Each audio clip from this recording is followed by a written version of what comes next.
Non, ils ne se voient plus du tout et Cédric ignore même où est Bruno et ce qu'il fait. Après son apprentissage, Cédric a été embauché dans une grande entreprise.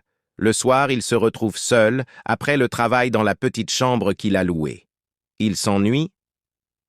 Aussi pour rompre avec sa solitude, qui lui pèse de plus en plus, Cédric a commencé à fréquenter le café d'en face. Il s'y est fait quelques amis. Or un jour, il a fait la connaissance de quelques jeunes de son âge qui, de prime abord, lui ont paru particulièrement sympathiques.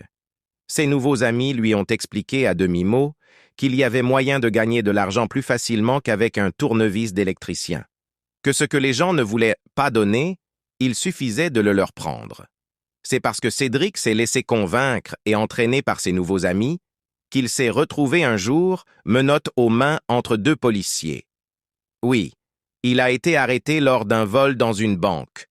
Plongé dans ses réflexions, Cédric sait qu'il lui faudra comparaître devant le tribunal pour y être jugé.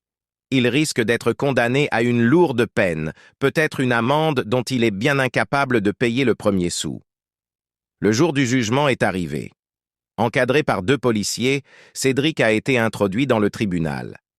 D'abord, il n'a rien vu qu'une grande salle froide dans laquelle sont assises plusieurs personnes. Mais tout à coup, son sang s'est glacé dans ses veines. Il a vu là-bas où sont assis les juges en robe noire, celui du milieu, c'est Bruno.